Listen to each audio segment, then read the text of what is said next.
Hey guys, welcome to Unknown Capital. Today we bring you a new series called Fighter Profile. So we're going to be looking at different fighters and we're going to be highlighting their skill sets, their attributes and their past and many more.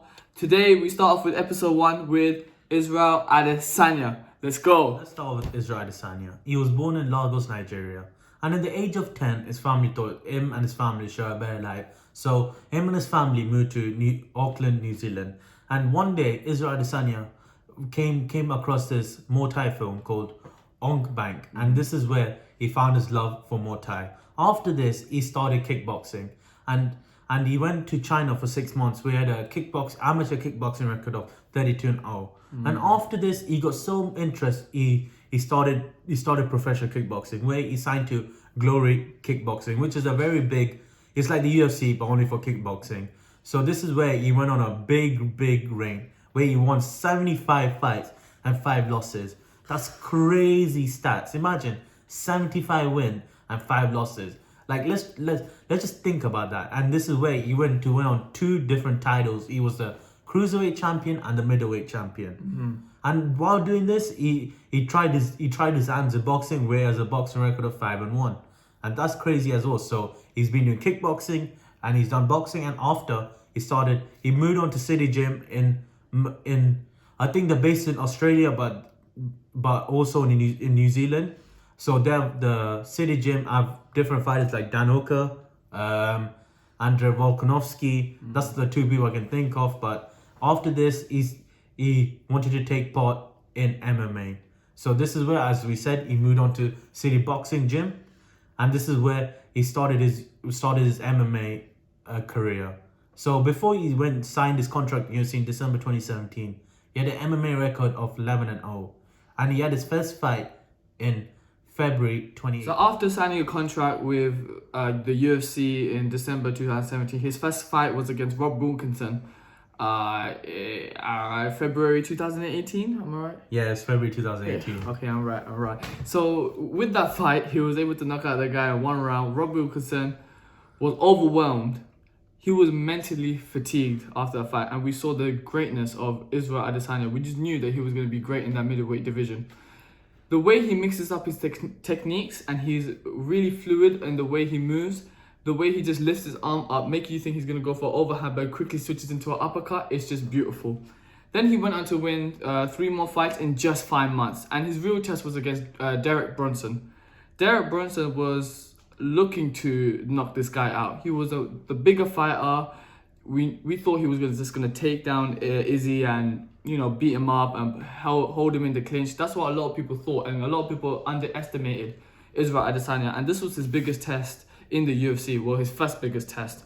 And in that fight, it was beautiful because Israel Adesanya is, I think, the second most to have the highest takedown defense, and around 85% out of all the takedowns. So he really specializes game in striking, mainly in striking, and to avoid those takedowns, he really worked on in that takedown defense. And in that fight, he was holding him in the clinch. We all knew Derek was going to be stronger, but he still kept up with the clinching game that Derek brought in that fight. But as Derek Brunson went slowly in for the takedown, he got kneed into the face pretty badly. And obviously, towards the later of the video, I will be demonstrating all his best tricks of Israel Adesanya. And from Derek Brunson, he went on to fighting arguably the GOAT, Anderson Silva. But Anderson Silva obviously was coming off a lot of losses in his fight towards the end of his career, and he was just fighting Israel Adesanya mainly for the highlight for the UFC, obviously. But obviously Israel wins that as well in decision. Then he goes and fights Kevin Gastelum, if I said that right. Yeah, Kevin Gastelum, yeah. Kevin Gastelum. For the interim champion. And that is where Israel Adesanya, oh wow, it's like that was the most adversity he had faced in the UFC. And the fact that in the 5th round, where people thought he was going to lose, because that 4th round when he fought Kevin won that 4th round. And it was 2 apiece at that time. It was 2 apiece, and Israel Adesanya came out of the 4th round a bit dazed from one of the punches of Kevin Gastelum. So we all thought that in that 5th round it will just be a complete takeover by Kevin Gastelum. But no, Israel Adesanya showed up in those championship rounds, and in that 5th round he took over, giving him clean punches and knocking him down like a couple of times into the ground. Yeah. Like 3 knockdowns in that fight. And then he actually showed like champion mentality when in the 5th round he looked at Kevin Gastelum and he said, "I'm ready to die for this," and that clearly shows that he's at least 2 levels ahead of everyone else, because when someone says I'm prepared to die, that means he wants everything for this. And even in the Kevin Gastelum fight, even though he was put up against the wall, he came out and he showed why he's such a good champion. And from that fight, he has learned a lot. He's become a much smarter fighter, trying to be away from scuffles. So when, for example, Robert Whittaker fight, for example, he didn't want to exchange with him. He didn't want to exchange with him at all, in the sense where he was kind of waiting, just to get the right shot. Which he ended up getting in the 2nd round, even though he knocked him down in the 1st round, but the bell went. But then in the 2nd round, he ended up knocking out Robert Whittaker. So he learned a lot from that Kevin fight.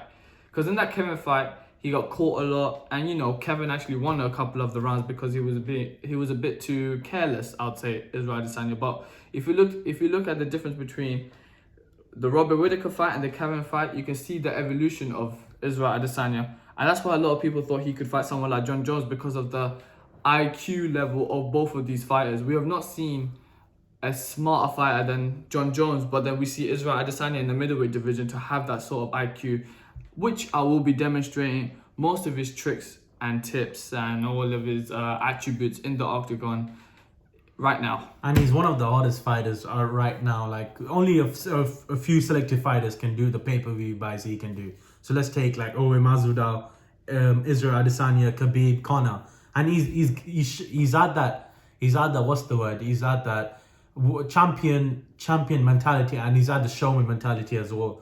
Like at the end of the Robert Whittaker fight, in his post interview, he said, "Oh, everyone's just starting, but I'm at level 4." That shows that he's miles ahead of them, and he's going to be champion. And even in the Yoel Romero fight, even though in the Yoel Romero fight he didn't do his best, but he did what was needed, and he finished the thing. Like, as a champion, you don't need to go forward. You don't need to come forward. You just need to make sure that you don't lose your belt. And he's adapting. And we'll see him against Paulo Costa. Let's see if you can beat someone who audits the biggest, because Paulo Costa is a big man. So we'll see if you can survive against Paulo Costa. But I think with Paulo Costa, if his gas tank will leave him towards the end of the round. So if Israel Adesanya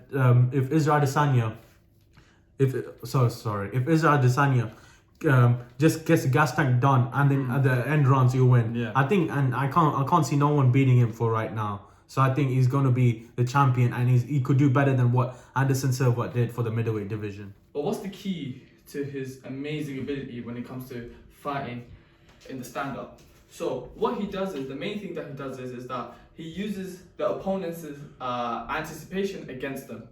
So one of the best examples of this is when he was up against Brad Tavares. Brad Tavares, in I think it was the 2nd or 3rd UFC fight in around after, maybe I think it was 2018, July or something. But what he does is, first in that fight, he goes for the leg kick, yeah? Then he goes body, boom. And he got him with a nasty body shot in that fight. So that's already in Brad Tavares' head, I don't want to get hit by that again. So instead, later on, instead of going for the same kick again, he just uses subtle movement, just lifting the heel. That's it. And that makes him react. So he thinks I'm gonna kick again. But no, he doesn't. He just lifts his heel, makes him react. So let's say I lift, react, yeah? And then he explodes on him. Boom, boom. That's one of the ways that he uses his stand-up very cleverly. Against Derek Brunson, for example. Everyone thought Derek Brunson is the stronger guy, clinch him, take him down, whatever. Derek Brunson goes for the takedown. So go for the takedown. He goes for the takedown. He tries to go for a takedown, yeah? So when he goes for the takedown, he goes boom, knee. Straight away with the knee. Then keeps in the clinch, a little bit of the clinch, and keeps kneeing him. Then, as they're back up again, and Derek in this case was a bit dazed, okay? And normally he does a roundhouse kick to the face, but not any roundhouse kick, but the question mark kick. And this is very key because he was kneeing him towards the end of round 1. He was kneeing him. Normally with the roundhouse kick, your chamber is here. And then when you chamber here, then you extend. But for the question mark kick, he uses it really cleverly in the sense where you lift your knee up and then you rotate and out. So in a sense, he's using the anticipation again. So when he lifts the knee, he thinks the knee is coming. So if he's coming for a knee, he thinks the knee is coming. Then quickly, he rotates. And it's obviously to assist his stand up so that he can solely just stand up is his takedown defense. But one of the amazing things about Israel Adesanya is that he has the second highest takedown defense in middleweight history, like 85.7%. So most of his takedowns, obviously, we all know the takedown defense. So Risha, come in. So if he wants to take down defense, so go for the takedown. He catches you here, and then he pushes you out. Other times where, when you're against the cage, for example, so against the cage when he comes to takedown, so let's say pretend this is the cage, yeah? He spreads out his legs, and he's trying to get that arm up. So he's spreading out his legs, he can punch the rib or anything, but he spreads out his legs here. We've seen that Dominic Reyes do that against John Jones a lot of times. He was getting up really quickly. He's really good at getting out takedowns. If you see the Derek Brunson fight, he took him down, but he got out there quick. He really kicked him off and got away from that takedown. Watching the video, guys. Our next episode of Friday Profile is going to be on Stevie Wonderboy Thompson. So do the regular thing: like, subscribe, share, comment, and we will see you later.